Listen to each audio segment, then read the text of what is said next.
Alex Ayala's grass court season is off to a flying. Nobody expected the loudest moment of Eala's Wimbledon run to come after she lost. Not after the upset that shook center court. Not after the defending champion went down. Not after the Philippines stayed awake through the night just to watch history unfold. But that's exactly what made this story different. Because if you only look at the final scoreboard, you miss the real point completely. Eala's dream run ended in the fourth round. That part is true. But what happened over those 2 weeks in London changed something much bigger than one result. Changed how the entire tennis world sees her. And before we get into how that happened, hit like, subscribe, and turn on notifications if you love stories like this. And let me know in the comments right now. Was this the moment Eala officially became a real threat on the biggest stage? You're watching tennis. Here's what made the whole thing feel unreal. 10 days before all of this, a lot of casual fans still barely knew who she was. Outside the people who truly follow the WTA, Eala was still a name you had to explain. A talented young lefty from the Philippines. Dangerous, exciting, worth watching. But not someone most people were picking to own center court headlines in the second week of Wimbledon. That was the safe prediction. Maybe she grabs a nice first-round win. Maybe she makes things interesting. Maybe she exits quietly and leaves with some good experience. That's the script everyone else had already written for her. Alex never agreed to it. And that's what makes this run hit so hard. It didn't come from nowhere, but it still felt like it did. She came from a tennis background that demanded resilience long before the spotlight arrived. She grew up in a country with passion, talent, and pride, but without the same built-in tennis machine that powers players from the usual strongholds. So when she stepped onto Wimbledon grass, the question wasn't whether she had talent. The question was whether talent, belief, and timing could survive the pressure of that stage. Then came the moment that changed everything. Iga Świątek on center court. The defending champion. One of the biggest names in the sport. A player who, at her best, makes opponents feel like they're slowly being erased point by point. For a while, it looked like the story would go exactly how people expected. Świątek was the champion, the bigger name, the proven force. Alex was the underdog living on adrenaline and belief. And then the match shifted. Not with some giant emotional explosion. Not with some dramatic scream.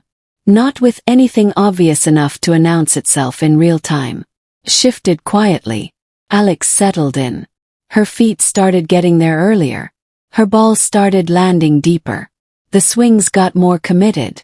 The hesitation disappeared. And maybe the biggest sign of all, she stopped looking like a player trying to survive the moment and started looking like someone trying to take it.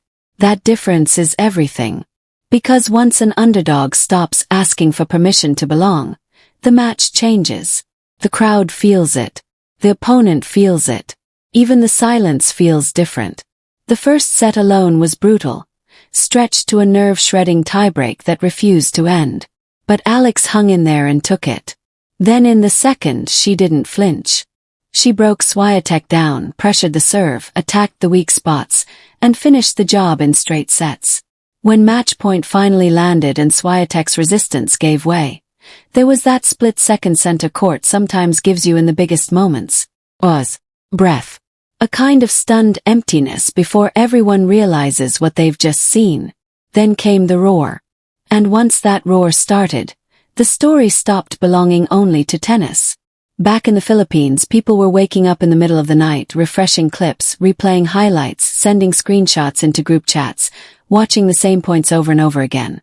By morning, this wasn't just a result from London. It was national news.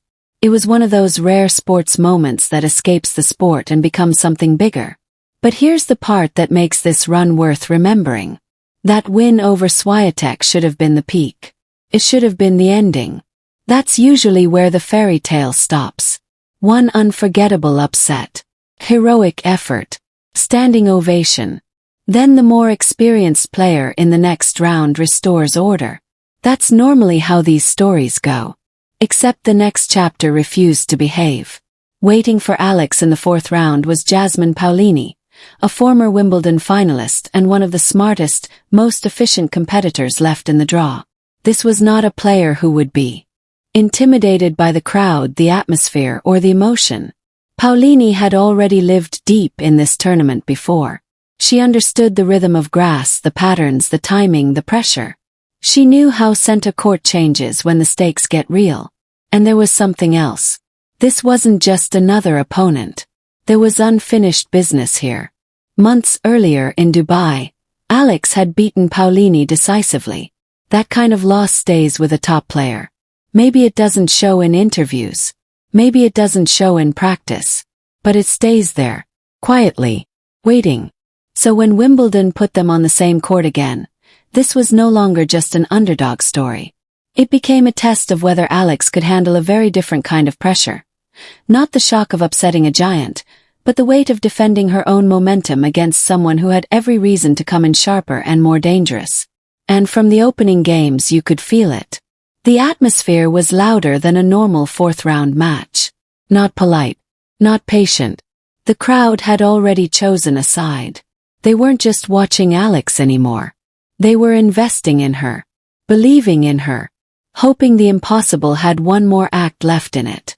That kind of support can lift a player. Can also trap a player. Because once a stadium starts dreaming with you, every missed shot gets heavier. Alex started brightly. And every clean winner sounded like it might open the door to another miracle. But Paolini did something champions and finalists know how to do. She refused to let emotion dictate the match. She kept finding solid depth. She kept holding her nerve. She kept making the court feel a little smaller, a little tighter, a little less magical. And gradually, the match stopped feeling like a celebration and started feeling like a chess match under pressure. That's where the tension really lived. Alex was winning hearts. Paolini was winning key patterns. Not every game. Not every rally. But enough of the important ones. There were moments when Alex surged, moments when the crowd exploded, moments when it felt like the script was bending her way again. She found bold returns. She stepped in on second serves. She created break chances by taking time away. And when the momentum swung, it swung hard. But Paolini never panicked. That's what stood out most. She looked like someone who had walked through this fire before. Even when Alex landed the bigger emotional punches, Paolini kept answering with the calmer ones. And in tennis, calm can be a brutal weapon. The first set slipped away from Alex 6-4. But even then the match didn't feel lost. Not even close. She stayed engaged. She kept competing. She kept giving the crowd reasons to believe there was another turn coming. And then she found it. The second set was where Alex reminded everyone why this run had become so addictive to watch in the first place. She played freer, sharper, more aggressive without losing control. She stepped inside the baseline, trusted the backhand, leaned into the forehand, and started taking the match back in smaller, smarter pieces. Not chaos. Not desperation. Just conviction. That's a huge difference. Anybody can swing harder when they're behind. The rare players are the ones who get bolder and clearer at the same time. Alex did exactly that. She held, pressured, attacked, and took the second set 6-4. And suddenly center court believed all over again. This is what made the match so gripping. It wasn't just that Alex was playing well. It was that she kept forcing the question nobody had planned to ask. What if this isn't the end either? Because by then, the impossible had already happened once. Why not twice? Why not again on the biggest court in the world?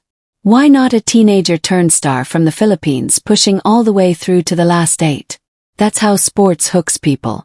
Not with certainty but with the feeling that maybe, just maybe, the usual rules don't apply tonight. Then came the deciding set. And this is where the match stopped being a fairy tale and became something tougher, deeper, more revealing. The third set felt heavier than everything before it. Every rally had consequence. Every second serve looked vulnerable. Every missed inch looked enormous. Alex kept coming, kept swinging, kept chasing. She didn't back away from the moment for a second. But Paolini started reading the patterns better. She got a half step quicker to the cross-court exchanges. She served with a little more authority. She found the kind of precision that only shows up when a player fully understands what the moment demands. That's what high-level experience looks like. Not magic, just cleaner choices under maximum stress. Even then, Alex didn't fade. That matters. She didn't disappear. She didn't crumble. She didn't get overwhelmed by the scoreboard or the occasion. She kept fighting for every game, stretching rallies, forcing Paolini to finish the job honestly.